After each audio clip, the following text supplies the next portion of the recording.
For months, fans noticed something felt off. No joint appearances, no subtle shoutouts, no explanations. And now, according to what's circulating online, Teyana Taylor has finally hinted at the real reason she walked away from Pierre, and the words stopped people cold. "I can't pretend anymore." That single sentence changed everything, because this wasn't framed as drama, it wasn't framed as betrayal, it was framed as exhaustion. Fans immediately began dissecting the tone, not anger, not bitterness. Just someone admitting they'd been holding something together that no longer felt real. And once that realization hit the timeline, people started connecting dots they had ignored before. Old interviews suddenly felt different. Quiet moments felt intentional, and silence no longer looked mysterious, it looked heavy. What's making this story explode isn't accusations, it's honesty. Teyana didn't point fingers, she didn't name specifics. She didn't air private details. Instead, she suggested something far more uncomfortable, that staying had required her to perform happiness. And fans felt that. Some praised her for choosing peace. Others questioned what really happened behind closed doors. And a few asked why it took so long to speak. But here's the truth, when someone says, "I can't pretend anymore," they're not confessing a moment, they're admitting a pattern. So the real question isn't why did she leave, it's how long was she forcing herself to stay. Long before the words, "I can't pretend anymore," entered the conversation, something subtle had already shifted, and most people didn't notice it until much later. With Teyana Taylor and Pierre, the change wasn't dramatic. It was quiet, gradual, and easy to misread as privacy. At first, fans assumed distance was just scheduling. Aaron's acting commitments were growing. Teyana was juggling multiple creative lanes: music, fashion, directing, business. From the outside, it looked like two ambitious people navigating busy lives. That explanation made sense, so no one pushed deeper.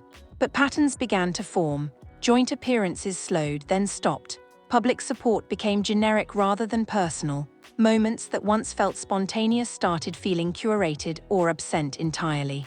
Still, nothing screamed breakup. What fans often miss is that relationships don't usually collapse in public. They thin out first. The emotional energy changes before the status does. And in hindsight, that thinning was visible. In interviews around that period, Teyana's language subtly shifted. She spoke more about self-alignment and peace, not in a breakup way, in a recalibration way. Those words don't end relationships. They signal internal conversations that haven't reached a conclusion yet. Meanwhile, Aaron remained largely reserved, consistent with his public persona. His silence didn't contradict anything, but it also didn't counterbalance the growing emotional distance fans sensed in Teyana's tone. When one partner speaks inwardly and the other stays neutral, imbalance often follows. Another overlooked sign was absence of future framing. In earlier moments, fans recall shared language about what's next, what we're building, or down the line. As time went on, those phrases disappeared.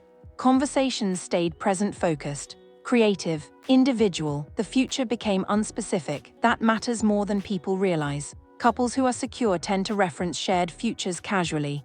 When that stops, it's rarely accidental. It usually means something is unresolved. Fans also noticed that when questions did come up, Teyana didn't deflect, she redirected. Instead of correcting narratives, she changed subjects. That's often what happens when someone is still deciding what their truth is. They're not hiding, they're not ready. Another key factor was emotional labor. Public figures are expected to maintain images, not just relationships. And when a relationship no longer aligns internally, maintaining that image becomes work. That's where the idea of pretending begins, not as deception, but as endurance. Pretending doesn't mean lying to others. It means overriding yourself. Fans who look back now say the biggest sign wasn't silence, it was fatigue. A softness replaced spark, presence replaced joy. None of it was negative, it just wasn't energized. And that's the hardest kind of ending to explain, because there's no villain, no headline moment, no betrayal that simplifies the story. Just a realization that staying required more effort than leaving. This part of the story isn't about pinpointing a single moment when everything went wrong. It's about recognizing that relationships often end internally long before they end externally. By the time words are spoken, the decision has usually already been lived with. And when Teyana eventually said she couldn't pretend anymore, it didn't feel sudden, it felt late. In the next part, we'll look at what that phrase really means, why so many people relate to it, and how pretending in relationships isn't about dishonesty, it's about survival. When Teyana Taylor said, "I can't pretend anymore," fans didn't hear a breakup announcement. They heard a confession, not of wrongdoing but of exhaustion, because that phrase rarely shows up at the beginning of a problem. It shows up after someone has tried everything else. Pretending, in this context, doesn't mean lying to the world. It means overriding yourself to keep peace. It means showing up with a smile when your inner voice has been asking harder questions. It means choosing stability over truth until that choice becomes unbearable. That's why the statement landed so deeply. For public figures, pretending carries extra weight. There's the personal relationship, and then there's the public narrative that wraps around it. Fans expect consistency, media expects optics, silence gets interpreted, every appearance becomes a signal. Pretending isn't just emotional labor, it's brand management. What many people miss is that pretending often starts as protection. Protection of a partner, protection of timing, protection of self while you figure things out. But protection has a cost. Over time, it turns into self-erasure. Fans began revisiting old moments with this lens. Interviews where Teyana emphasized growth and alignment. Creative projects focused on self-definition. The gradual shift toward language about honesty and peace. None of it sounded angry. It sounded resolved, which is often mistaken for coldness. That's the paradox. When someone reaches clarity, they don't always sound emotional. They sound done. Importantly, Teyana didn't frame her decision as a reaction to something specific Pierre did. There were no accusations, no blame. That absence matters. It suggests the issue wasn't a moment. It was a misalignment that became unsustainable. This is where many fans related personally. "I can't pretend anymore" is the sentence people say when they've already negotiated with themselves privately. When they've tried compromise, when they've adjusted expectations, when they've stayed quiet hoping clarity would arrive on its own. By the time the sentence is spoken out loud, the decision is usually final. Another reason the statement resonated is because it reframes strength. Leaving isn't portrayed as drama, it's portrayed as truth-telling.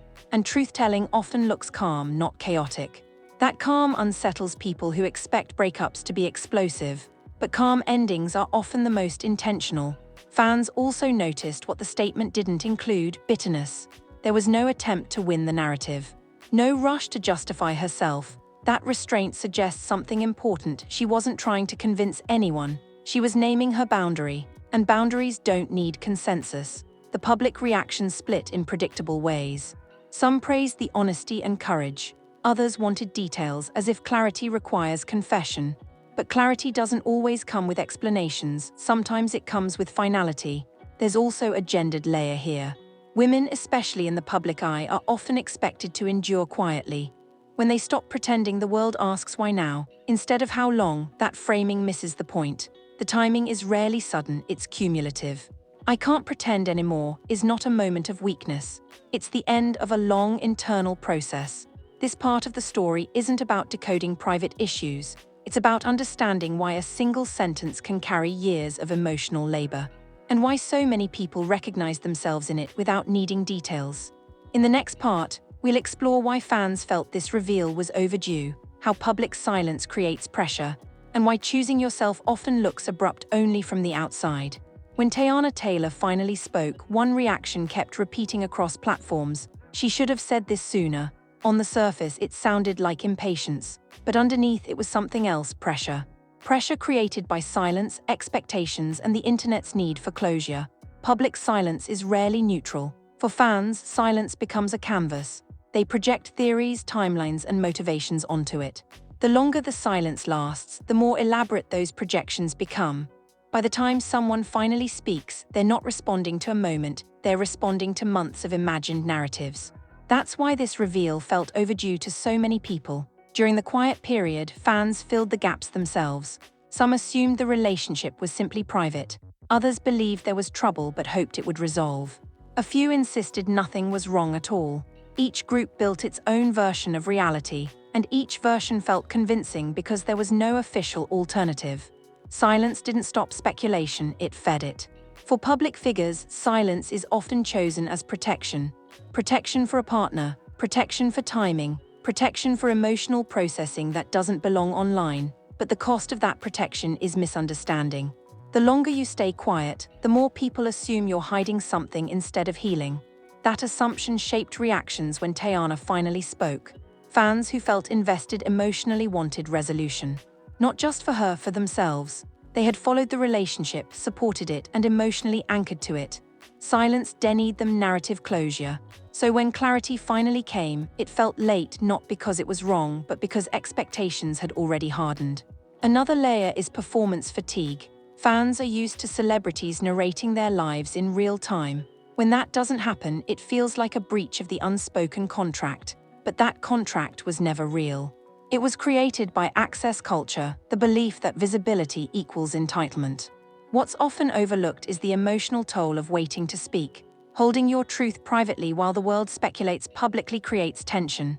You're not just silent, you're listening. You hear the assumptions, you read the comments. You watch people debate your life as if it's a puzzle to solve. That weight accumulates.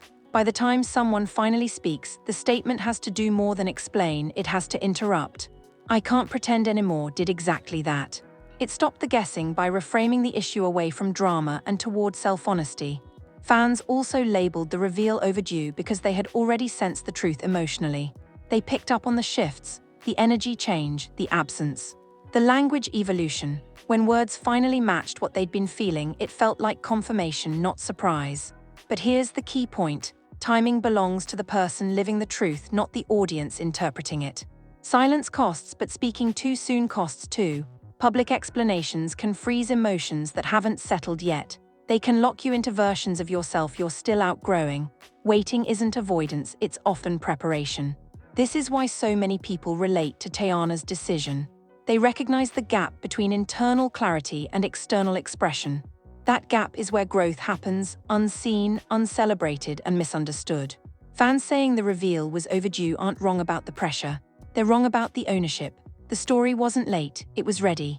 In the final part, we'll explore what choosing yourself actually costs, why walking away often looks selfish from the outside, and how endings without villains are the hardest for the internet to accept. The hardest breakups aren't loud. They don't end with scandals, accusations, or viral moments. They end with clarity, and clarity is unsettling. That's why the way Teyana Taylor framed her decision resonated so deeply. "I can't pretend anymore" wasn't a dramatic exit line. It was a boundary. And boundaries don't entertain, they disrupt expectations. Quiet breakups are difficult for the internet because they deny spectacle. There's no villain to assign blame to, no shocking reveal to dissect, just two people realizing that what once worked no longer aligns. For fans, that feels incomplete. For the people involved, it's often the most honest ending possible. Choosing yourself comes with a cost. From the outside, it can look selfish.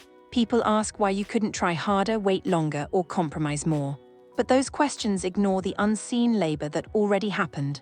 Self-choice usually arrives after endurance, not before it. In this case, Teyana didn't frame her choice as rejection of Pierre. She framed it as acceptance of herself. That distinction matters. Ending a relationship doesn't always mean something went wrong. Sometimes it means something outgrew its container. Fans struggled with that idea because it offers no narrative payoff. It doesn't reward loyalty with permanence. It doesn't promise reunion or redemption arcs. It simply says, "This is no longer true for me," and that's hard to argue with. Quiet endings also linger longer. Without dramatic closure, people revisit them. They wonder what else was unsaid. They project their own experiences onto the silence. That projection keeps the story alive even when the people involved have moved on. But moving on doesn't require explanation. One of the most powerful aspects of this moment was restraint. Teyana didn't overshare, she didn't monetize her pain, she didn't turn honesty into content. She stated a truth and let it stand without defending it.